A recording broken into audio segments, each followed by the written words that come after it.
Hi అండి. అందరికీ నమస్కారం. Welcome to my channel. ఈ వీడియోలో ఏపీ ప్రభుత్వ ఉద్యోగులకు, పెన్షనర్లకు సూపర్ గుడ్ న్యూస్. మధ్యంతర భృతి ప్రకటనకు డేట్ ఫిక్స్, 30% ఐఆర్ టేబుల్ విడుదల. పూర్తి వివరాలైతే వీడియోలో తెలుసుకుందాం. వీడియోని ఎక్కడే కానీ స్కిప్ చేయకుండా ఎండ్ వరకు చూసేయండి. అప్పుడే ఇన్ఫర్మేషన్ పూర్తిగా అర్థమవుతుంది. వీడియో చూస్తున్న ప్రతి ఒక్కరు వీడియోకి లైక్ చేయండి ఫ్రెండ్స్. ఈ వీడియోని తోటి ఉద్యోగ పెన్షన్ మిత్రులతో అయితే షేర్ చేయండి. కొత్తగా మన ఛానల్ చూస్తున్నారు ఇంకా ఎవరైనా సబ్స్క్రైబ్ చేసుకున్నట్లయితే వెంటనే మన ఛానల్ని సబ్స్క్రైబ్ చేసుకోండి. దీని ద్వారా నేను చేసే లేటెస్ట్ వీడియోస్ అన్నీ మీ వరకు రీచ్ అవుతాయి. ఇక ఆలస్యం చేయకుండా వివరాల్లోకి అయితే వెళ్ళిపోదాము. ఫ్రెండ్స్, ఇక విషయానికి వచ్చినట్లయితే ఐఆర్ అంటే ఏమిటి? What is IR? Interim relief. ఇది ప్రభుత్వ ఉద్యోగులకు, పెన్షనర్లకు వారి జీతం లేదా పెన్షన్తో పాటు అదనంగా ఇచ్చే ఒక తాత్కాలిక ఆర్థిక సహాయము. ఐఆర్ ఎందుకు ఇస్తారు? ఎప్పుడు ఇస్తారు? Why and when is IR given? సాధారణంగా ప్రభుత్వం ఉద్యోగుల జీతాలను సవరిస్తూ పే రివిజన్ కమిషన్ పిఆర్సీని ఏర్పాటు చేస్తుంది. ఈ కమిషన్ ప్రతి 5 సంవత్సరాలకు ఒకసారి రాష్ట్ర ప్రభుత్వాలు అయితే 5 సంవత్సరాలకు ఒకసారి లేదా 10 సంవత్సరాలకు ఒకసారి కేంద్ర ప్రభుత్వం జీతాల సవరణ గురించి సిఫార్సులు చేస్తుంది. అయితే కొన్నిసార్లు ఈ పిఆర్సీ నివేదిక ఆలస్యం కావచ్చు. ఈ ఆలస్యం వల్ల ఉద్యోగులు నష్టపోతారు. ఎందుకంటే ధరలు పెరుగుతాయి. ఈ నష్టాన్ని కొంతమేర భర్తీ చేయడానికి ఉద్యోగులకు ఆర్థికంగా కొంత ఉపశమనం కలిగించడానికి ప్రభుత్వం ఐఆర్ ప్రకటిస్తుంది. కాబట్టి పీఆర్సీ నివేదిక రావడం ఆలస్యమైనప్పుడు ఉద్యోగుల యొక్క ఆర్థిక అవసరాలను దృష్టిలో ఉంచుకొని ఐఆర్ ఇస్తారు. ఐఆర్ ఎంత శాతం ఇస్తారు? How much is IR given అంటే ఐఆర్ సాధారణంగా ఒక శాతం రూపంలో ఉంటుంది. ఇది ఉద్యోగుల basic pay, DNS allowance, DR మరియు హెచ్ఆర్ఏ లాగా ఇది ఒక ఐఆర్ అన్నమాట.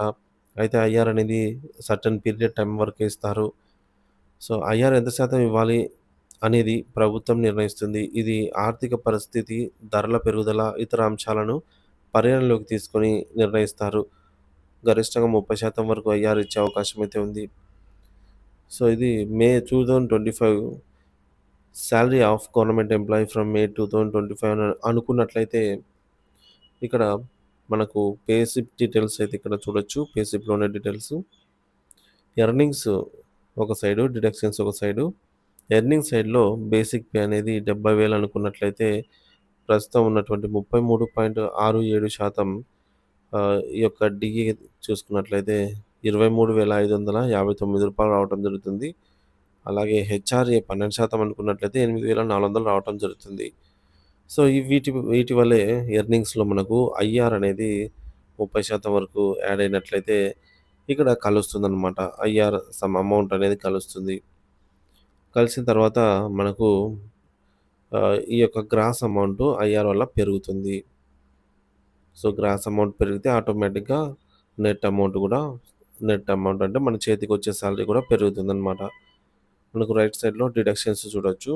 సిపిఎస్ ఎంప్లాయీస్‌కి రూ. 9,307 అమౌంట్ కట్ అవుతుందనుకుంటే సిపిఎస్ అమౌంట్‌లో ఇక జీఐఎస్ 1,500 అనుకున్నట్లయితే, ఏపీజీఎల్ఐ 800 అనుకున్నట్లయితే, పీఎఫ్ 200, ఈహెచ్ఎస్ 225, పెన్షనర్స్‌కి ఈహెచ్ఎస్ 300 వరకు ఉంటుంది. ఇక ఇవన్నీ డిడక్షన్స్ సైడ్ వస్తాయి కాబట్టి మనకు గ్రాస్‌లోంచి డిడక్షన్స్ తీసివేయగా వచ్చే అమౌంటు చేతికొచ్చే అమౌంటు నెట్ సాలరీ అని అంటాము. సో, ఇందులో మనకు ఈ యొక్క బేసిక్ పే స్లిప్‌లోనే ఐఆర్ అనేది యాడ్ అవుతుంది. అదే మనకు ఒక డీఏ ప్రకటించిన తర్వాత జనవరి 2024 డీఏ ప్రకటించిన తర్వాత వచ్చేటటువంటి ఐఆర్ అమౌంట్ అయితే ఇక్కడ చూడొచ్చు. ఇక్కడ కూడా ఐఆర్ అనేది యాడ్ అవుతుందనమాట. సో, ప్రస్తుతం మన రాష్ట్రంలో 11వ పీఆర్సీ అమల్లో ఉంది. దీని గడువు జూన్ 30, 2023 నాటికి ముగిసిపోయింది. 12వ పీఆర్సీ అనేది 2023 జూలై 1 నుంచి అమల్లోకి రావాల్సి ఉంది. కానీ మే 21 నాటికి ఇప్పటి వరకు ఇంకా అమలు కాలేదు. అంటే దాదాపుగా మనకు 11 నెలలైతే ఆలస్యమైంది. మరి ఈ ఆలస్యాన్ని భర్తీ చేస్తూ ఐఆర్ ఇవ్వడానికి ప్రభుత్వం ఆలోచిస్తోంది.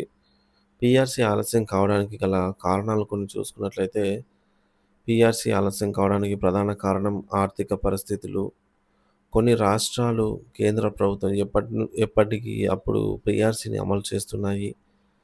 సో, ఉదాహరణకు కేంద్ర ప్రభుత్వం మరియు తమిళనాడు వంటి కొన్ని రాష్ట్రాలు టైమ్ టు టైమ్ డీఏలు, పీఆర్సీలు, ఐఆర్ ప్రకటించడం లాంటివి జరుగుతుంది. సో, మన రాష్ట్రంలో ఆర్థిక లోటు కారణంగా అయితే ఆలస్యమైంది. గత ప్రభుత్వ హయాంలో ఉద్యోగ సంఘాలు, పెన్షన్ సంఘాలు ఈ పీఆర్సీ, ఐఆర్‌ల కోసం చాలా ఉద్యమాలే చేపట్టారు. చర్చలు జరిపారు. కానీ ఫలితం లేకుండా పోయింది. ఇది కారణంగా చెప్పొచ్చు. అలాగే గత ప్రభుత్వ వైఖరి కూడా.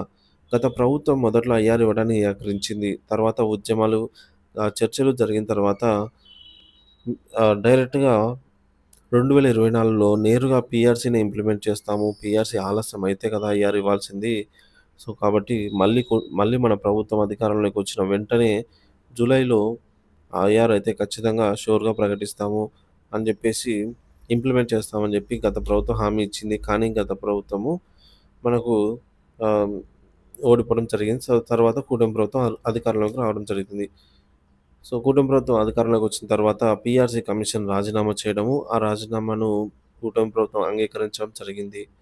సో, ఈ విధంగా నివేదిక కూడా సమర్పించలేదు.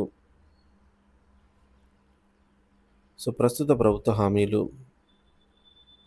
సో, కూటమి ప్రభుత్వం ఇచ్చిన ఎన్నికల మేనిఫెస్టోలో చూసుకున్నట్లయితే ముఖ్యంగా మనకు కనిపించేది ప్రభుత్వ ఉద్యోగులకు కూటమి ప్రభుత్వం వచ్చిన వెంటనే ఐఆర్ ప్రకటిస్తామని.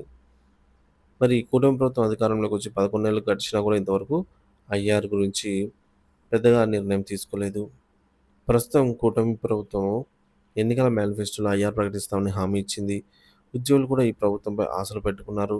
అయితే ప్రభుత్వం అధికారంలోకి వచ్చి 11 నెలలు గడిచినా ఇప్పటి వరకు ఐఆర్ గురించి ఎటువంటి ప్రకటన చేయలేదు. సో, తాజా సమాచారం ప్రకారం ప్రస్తుతం ఈ మే నెలాఖరులో ఉద్యోగ సంఘాలతో ప్రభుత్వం సమావేశం నిర్వహించి ఐఆర్ గురించి ఒక నిర్ణయం తీసుకునే అవకాశమే ఉంది. సో, ఐఆర్ అనేది ఎంత శాతం ప్రకటిస్తారని చూసుకున్నట్లయితే ఇక్కడ ఐఆర్ టేబుల్‌లో చూడొచ్చు. ఐఆర్ అనేది 27% నుంచి 30% మధ్యలో ప్రకటించే అవకాశం అయితే ఉంది. 27%, 29%, 30% వరకు. సో, బేసిక్ పే 20,000 ఉన్నవారికి 27% అంటే మినిమమ్ ఐఆర్ అనేది 5,400 ఉన్నట్లయితే 29%తో 5,800, గరిష్టంగా 6,000 వరకు వచ్చే అవకాశం అయితే ఉంది. అదే బేసిక్ పే అనేది 30,200 ఉన్నవారికి కనిష్టంగా 8,316 నుంచి 9,000, గరిష్టంగా 240 వరకు రావడం జరుగుతుంది. 40,000 బేసిక్ పే ఉన్న వారికి 10,900 నుంచి 12,120 వరకు రావడం జరుగుతుంది. 47,000 బేసిక్ పే వారికి 12,690 నుంచి 14,100 వరకు రావడం జరుగుతుంది. అలాగే బేసిక్ పే అనేది 60,000 ఉన్నవారికి 16,250 నుంచి 18,060 వరకు రావడం జరుగుతుంది. బేసిక్ పే 70,000 ఉన్నవారికి 19,000 నుంచి 21,000 మధ్యలో ఉంటుంది. బేసిక్ పే 80,000 ఉన్నవారికి 21,600 నుంచి 24,000 వరకు రావడం జరుగుతుంది. బేసిక్ పే 89,000 ఉన్నవారికి 24,030 నుంచి 26,700 వరకు రావడం జరుగుతుంది. బేసిక్ పే అనేది ఈ విధంగా పెరిగే కొద్దీ ఐఆర్ అమౌంట్ కూడా మనకు పెరుగుతుందనమాట. ఐఆర్ అనేది తాత్కాలికంగా ఇచ్చే ఒక అమౌంటు. సో, ఈ నెలాఖరు తర్వాత మనకు ఐఆర్ ప్రకటించే అవకాశాలు ఎక్కువగా అయితే ఉన్నాయి ఫ్రెండ్స్. దీనిపైన ఎటువంటి అప్డేట్ వచ్చినా సరే మన ఛానెల్‌లో వీడియో రూపంలో అయితే అందిస్తాను.